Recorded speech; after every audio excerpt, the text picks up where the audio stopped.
madaling araw, may babaeng kumakatok sa bawat bahay sa baryo San Nicolas, Batangas. 3 mahihinang katok lang at kapag binuksan mo, wala na siya.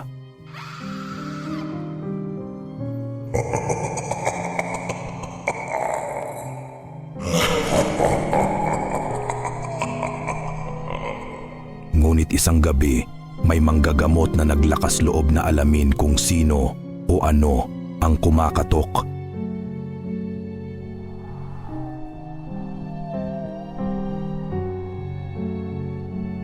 Magandang gabi mga kaibigan. Ito ang Aswang Confessions, ang programang nagbubunyag ng mga kwentong mula sa dilim. Mga kwentong hindi mo basta maririnig, sapagkat may ilan na mas pipiliing manahimik kaysa umamin sa takot. Ngayong gabi, ating pakinggan ang salaysay ng isang albularyong babae mula sa Batangas na minsang tumugon sa tawag ng tulong, ngunit kapalit ay ang gabi ng katatakutan.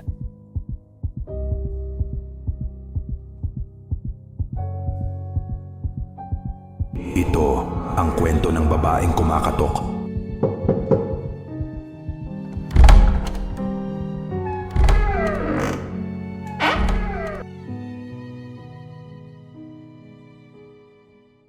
Ako si Aling Cora, 39 na taong gulang, albularyo rito sa San Nicolas, Batangas.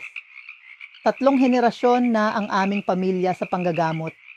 Mula sa lola ko na kilala bilang si Imang Sabel hanggang sa nanay kong si Aling Nena. Ako na lang ang natira sa aming lahi ng manggagamot.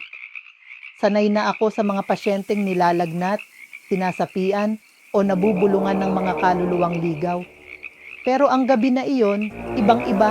Naalala ko pa, gabi ng Miyerkules iyon, kalmado ang hangin at tila masyadong tahimik ang buong baryo. Walang alingaw-ngaw ng aso, ni iyak ng bata. Tanging tunog ng ulan ang naririnig ko sa labas. Nakaupo ako sa may lamparang digas habang nagdarasal ng orasyon para sa may sakit na kapitbahay nang bigla kong marinig ang 3 katok sa pintuan. Hindi agad ako kumilos. Una kong inisip, baka si Mang Nardo humihingi ng gamot. Pero nang tumaas ang lampara at sumilip ako sa siwang ng pinto, wala.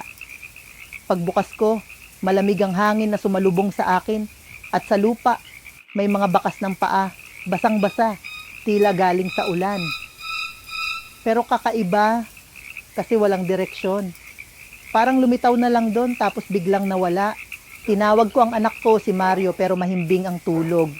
Ang aso namin si Puti biglang tumahol sa di malamang direksyon, nakatutok ang tingin sa labas. Kinuha ko ang rosaryo at tinakpan ng lampara.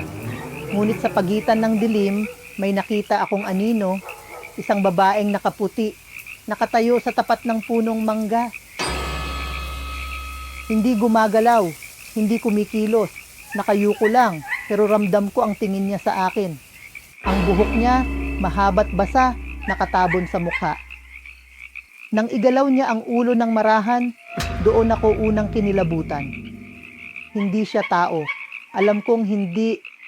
Kinabukasan ng umaga, nagpunta sa bahay ko si Aling Ditas, humahagulgol, nanginginig. May bata raw na nawala sa kabilang purok. Huling nakita, nakaupo sa harap ng kanilang bahay, naglalaro bago raw may kumatok. Isang babaeng nakaputi, mahaba ang buhok. Akala ng tatay, kapitbahay lang na humihingi ng tulong. Bumangon siya, binuksan ang pinto, pero wala. Malamig na hangin lang ang pumasok, parang galing sa sementeryo. Kinabukasan, ang bata hindi na nakita. Doon ako nagsimulang kabahan. Ang mga matatanda sa baryo, nagbulungan na raw bumalik na naman yung babaeng kumakatok. Matagal na raw siyang hindi nagpapakita noong panahon pa ni Lola Sabel. Ang sabi nila, nilalang daw iyon na kumukuha ng bata para pakain sa laman. Gabi ulit, tahimik ang paligid, tila nakikiramdam ang buong baryo. Pagpatak ng alas 12, ayun na naman, yung 3 katok. Mas mabigat, mas malalim, parang galing sa ilalim ng lupa. Kinuha ko ang rosaryo at isang dakot ng asin. Nilagyan ko ng langis na banal, ang mga gilid ng pinto. Pero nang silipin ko sa bintana, nakita ko siya. Nakatayo sa gitna ng daan, nakaputing lumang saya, mahaba ang buhok hanggang lupa. Maputla ang balat, parang papel, at sa kanyang mga labi, may bakas ng dugo. Tinawag ko siya, "Sino ka?" Pero imbis na sumagot, ngumiti lang siya. Isang ngiting malamig, parang walang kaluluwa. Pagkatapos dahan-dahan siyang tumalikod at doon ko nakita. Hindi siya naglalakad, lumulutang siya sa hangin. Hindi ko na napigilan ang sarili ko. Sinundan ko siya. Tinahak ko ang daan papunta sa sapa, dala ang lampara at rosaryo. Ang dilim, pero bawat hakbang, naririnig ko ang tunog ng tubig at ang halakhak ng babae. Parang niloloko ako ng hangin. Pagdating ko sa lumang kubo sa tabi ng sapa, naamoy ko agad ang bakal, amoy ng dugo. Dahan-dahan akong sumilip sa siwang ng dingding. At doon ko siya nakita, ang batang nawawala, nakahandusay sa lupa, walang malay, at ang babae, nakasubsob sa kanya parang hayop na kumakain ng laman. Naririnig ko ang tunog ng kanyang pagnguya, mabagal, nakakasulasok. Napaatras ako, pero bago ako makaalis, lumingon siya. Puno ng dugo ang kanyang bibig at ang mga mata, mapula parang nag-aapoy sa dilim. Hindi ako makagalaw sa nakita ko, parang nanigas ang mga paa ko sa lupa. Ang lampara sa kamay ko, halos mahulog sa panginginig. Ang balat ng bata, maputlang maputla, parang sinipsip ang dugo. At ang babae, nakasubsob pa rin hanggang sa maramdaman niyang may nakamasid. Dahan-dahan siyang lumingon. Ang mukha niya, basang-basa ng dugo. Ang mga mata, mapula, nagliliwanag sa gitna ng dilim. Ang ngipin niya, mahahaba, matutulis parang aso o paniki, pero ang katawan, tao. Ang ngiti niya, punit, nakakatindig balahibo. "Hindi ka dapat nandito, Cora." Yun ang sabi niya. Pausang boses, parang galing sa ilalim ng lupa. Nanlaki ang mata ko, kilala niya ako. Paano niya nalaman ang pangalan ko? Wala akong masabi. Pakiramdam ko, pati hangin tumigil sa paligid. Agad kong dinakot ang asin at itinapon sa kanya habang binibigkas ang dasal ng orasyon. Sa ngalan ng Ama at ng Anak at ng Espiritu Santo. Kasabay noon, binuga ko ang langis na banal sa apoy ng lampara. Sumigaw siya, napaatras, nagliliyab ang balat. Parang tinutunaw ng liwanag ng lampara ang kanyang anyo. Kumakapit siya. Sa hangin, sumisigaw ng mga salitang hindi ko maintindihan. Tapos bigla siyang tumakbo. Mabilis, halos parang hangin lang. Sa loob ng ilang segundo, nawala siya sa dilim. Naiwan ako sa harap ng kubo, hawak ng rosaryo. Nanginginig. Ang bata, wala nang buhay. Gusto kong buhatin pero nanginginig na ang kamay ko. Tumakbo ako pa uwi. Tinawag ko ang mga tanod, mga kapitbahay. Bumalik kami agad sa sapa. Pero pagdating namin, wala na ang bata. Wala na rin ang babae. Tanging amoy ng dugo at tunog na damo ang naiwan.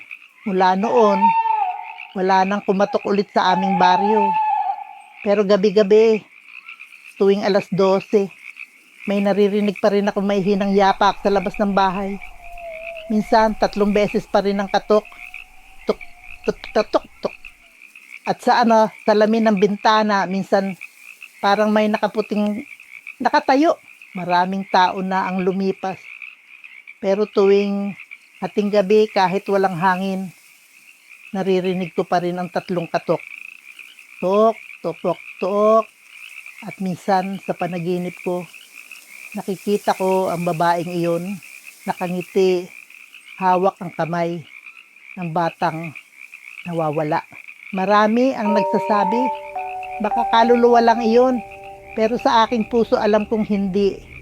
Ang babaeng iyon ay hindi multo, isa siyang aswang, nagkukubli sa anyo ng tao at nagbabalik sa bawat gabing tahimik.